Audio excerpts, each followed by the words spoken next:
Hello students, today we will continue our chapter number 2 acid bases and salt.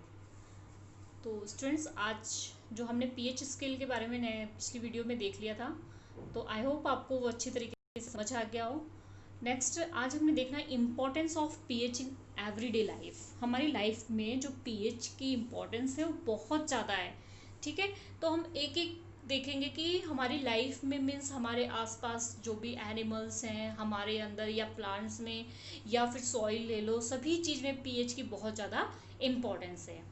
तो first हम देखते हैं are plants and animals pH sensitive. जो plants और animals दोनों ही जो होते हैं पीएच के सेंसिटिव होते हैं। तो कैसे?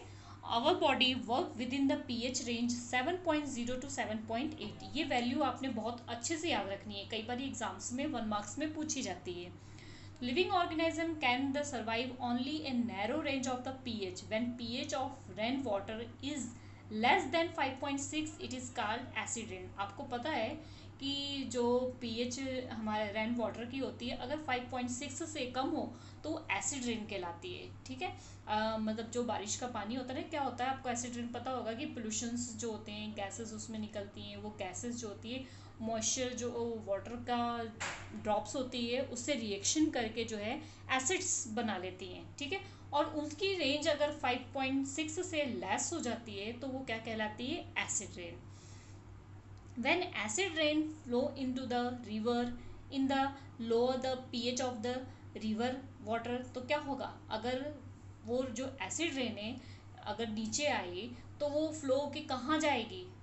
वाटर लेवल्स में जाएगी, रिवर्स में जाएगी, पॉन्ड्स में जाएगी, तो उनका भी पीएच क्या हो जाएगा? डाउन हो जाएगा। पीएच डाउन होगा इट मीन्स वहाँ पे एसिडिक मीडियम आ जाएगा, और इसकी वजह से वहाँ पर जो एक्वेटिक लाइफ है उसके लिए सरवाइव करना बहुत डिफ़िकल्ट हो जाएगा और वो ऑलमोस्ट ख़त्म हो सकते हैं। ठीक है, तो नेक्स्ट है हमारा what is the pH of soil in your backyard. जो भी हमारा बैकयार्ड होता है उसका पीएच क्या होना चाहिए? सॉइल का। Plant require a specific pH range for their healthy growth. अगर प्लांट को हेल्दी ग्रोथ में रखना है, उनको अच्छी ग्रोथ करना है, तो उनका पीएच रेंज भी क्या होती है? स्पेसिफाई होती है। To find out the pH required for the healthy growth of the plant you can collect the soil from the various place and check the pH in the manner described below the activity 2.12. Also you can note down which the plants are growing in the region from which you have collection of the soil। इसके लिए आप क्या करोगे? एक activity करोगे, जैसे यहाँ दी रखी है, आपने क्या करना है, अलग अलग जगह से थोड़ी थोड़ी 2 ग्राम मतलब सॉइल ले लेने हैं, उसके अंदर वाटर डाल देना, फिर मतलब प्लांट्स आपने जो ग्रोथ करने, तो आप देखोगे कि किस टाइप के किसका पीएच आप मतलब उसमें क्या करोगे, सॉइल में अगर पानी डाल दोगे तो जो वाटर में लिक्विड में आप पीएच डालोगे तो इससे आप देख लोगे कि उसका पीएच कितना है, एसिडिक मीडियम है या फिर जो है वो बेसिक मीडियम है। ठीक है, वहाँ के प्लांट्स की ग्रोथ कैसी है, जिससे आपको पता लग जाएगा कि यहाँ की जो पीएच आइडियाज मतलब लग जाएगा आपको कि यहाँ की सॉइल का पीएच क्या हो सकता है। PH in our digestive system में तो बहुत ही ज़्यादा इंपॉर्टेंट है पीएच का। तो ये इससे रिलेटेड क्वेश्चन भी आपसे पूछे जाते हैं, आपने 7th में भी इससे काफ़ी पढ़ा होगा इस टॉपिक को कि pH in our digestive system. It is very interesting to know that our stomach produce hydrochloric acid. आपको पता है ना, चैप्टर नंबर 6 में भी आपने पढ़ा है कि जो हमारा हाइड्रोक्लोरिक एसिड है, स्टमक जो है हमारा हाइड्रोक्लोरिक एसिड प्रोड्यूस करता है, जो कि हेल्प करता है हमारे फूड को डाइजेस्ट करने में स्टमक में। ठीक है, और during the injection and stomach produce too much acid and this cause pain and irritation. तो क्या होता है, कई बार अगर ज़्यादा एसिड रिलीज होने लग जाता है तो हमारे पेट में क्या होता है, दर्द होने लग जाती है, एसिडिटी होने लग जाती है, और हमें क्या होती है, चिड़चिड़ाहट सी महसूस हो जाती है। To get rid of the pain people use base called antacid. और इसको ख़त्म करने के लिए जो पीपल होते हैं वो क्या करते हैं, बेस का यूज़ करते हैं, उसे क्या बोलते हैं, एंटासिड। आपको पता है एसिड अगर हो रही है उसके अंदर बेस मिला दिया तो उसको क्या कर देगा, न्यूट्रल कर देगा, और न्यूट्रल कर देगा जिसकी वजह से पेन क्या हो जाएगी, कम हो जाएगी। One such remand must have been suggested by you at the beginning of this chapter. This antacid neutralize the excess acid.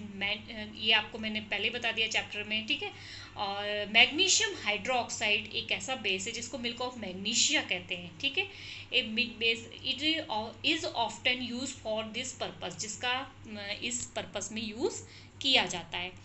Next हमारे जो टीथ होते हैं, टीथ टिके, दांतों के खराब होने में भी हमारे पीएच के बहुत कारण है। तो टूथ टिके start when the pH of the mouth is lower than 5.5। अगर 5.5 से हमारे जो मुंह का पीएच होता है, माउथ का पीएच अगर कम हो जाता है, इट मीन्स वहाँ एसिडिक मीडियम होना शुरू हो गया, और एसिडिक मीडियम होने की वजह से हमारे टीथ जो है वो सारे खराब होने शुरू हो जाते हैं। तो tooth enamel made up of the calcium phosphate in the hardest substance in the body. आप हमारी बॉडी का सबसे हार्डेस्ट सब्सटेंस होता है जो कि किससे बना होता है, कैल्शियम फॉस्फेट का बना होता है। हमारा जो टूथ इनेमल होता है वो हार्डेस्ट सब्सटेंस, जिसे क्या बोलते हैं, कैल्शियम फॉस्फेट। ये कई बार 1 मार्क्स में क्वेश्चन आता है, तो आपको पता होना चाहिए कि हमारा टूथ इनेमल जो होता है, टूथ के ऊपर जो कवर होता है वो किसका बना होता है, कैल्शियम फॉस्फेट का बना होता है, और ये हमारी बॉडी का सबसे ज़्यादा हार्डेस्ट सब्सटेंस होता है। It is not dissolve in water, ये पानी में डिजॉल्व नहीं होता है, but is corroded when the pH in the mouth is low. लेकिन अगर हमारे माउथ का पीएच 5.5 से कम होता है तो ये खराब होना शुरू हो जाते हैं। Bacteria present in mouth produce acid by the degradation of the sugar and the food particles remaining in the mouth after eating. तो क्या होता है, जब खाने के बाद कुछ खाने की चीज़ें मुंह में रह जाती हैं, शुगर रह जाता है, या किसी वजह से कोई खाने का टुकड़ा रह जाता है, जिसकी वजह से क्या होता है, वहाँ पे एसिडिक मीडियम प्रोड्यूस हो जाता है और बैक्टीरिया बनने शुरू हो जाते हैं, और वो हमारे टीथ को ख़राब करने लग जाते हैं। The best way to prevent this it is to clean the mouth after eating food. इसका बेस्ट वे है कि आप अपने मुंह को खाना खाने के बाद साफ करते रहो। यूजिंग टूथपेस्ट आप यूज़ करो जिसमें क्या हो, बेस हो, ठीक है। और clean the teeth can the neutralize and excess acid and prevent tooth decay, जिससे आपके दांत खराब ना हो और आपके दांत जो है टाइम टू टाइम न्यूट्रलाइज होते रहें। Next is self defence by animals and plants through the chemical warfare. तो कई एनिमल्स और प्लांट्स होते हैं जो अपने आप को सेल्फ डिफेंस करते हैं, ठीक है। उनके अंदर जो एसिड होता है वो केमिकल निकालते हैं, जिसकी वजह से वो अपने आप को सेल्फ डिफेंस करते हैं।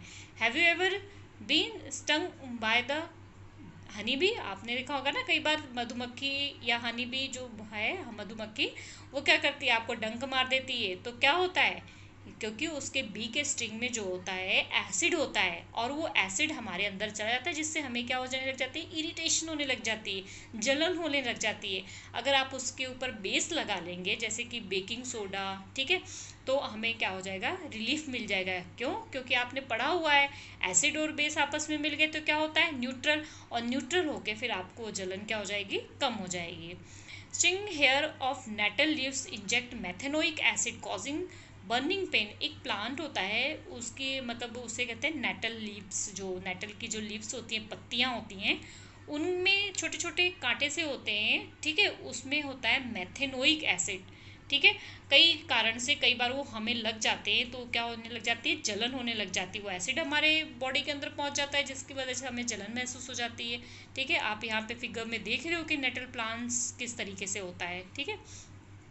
तो ये क्या करता है, नेटल जो है, अगर आपको मान लो किसी कारण से ये प्लांट की जो स्ट्रिंग्स हैं वो चुभ गई और आपके अंदर वो एसिड आ गया, मेथेनोइक एसिड आ गया, तो जलन होने लगी। तो इससे बचने का क्या उपाय होता है कि इस प्लांट के नज़दीक ही एक दूसरा प्लांट होता है, डॉग प्लांट जिसको बोलते हैं। अगर आप उसकी पत्तियों को तोड़ के अपने जो भी, जहाँ पे भी आपको चोट लगी है, मतलब जहाँ पे भी आपको स्टिंग लगी हुई है उसकी प्लांट की, वहाँ पर रब करेंगे तो आपको उससे बहुत ज़्यादा राहत मिल जाएगी, ठीक है।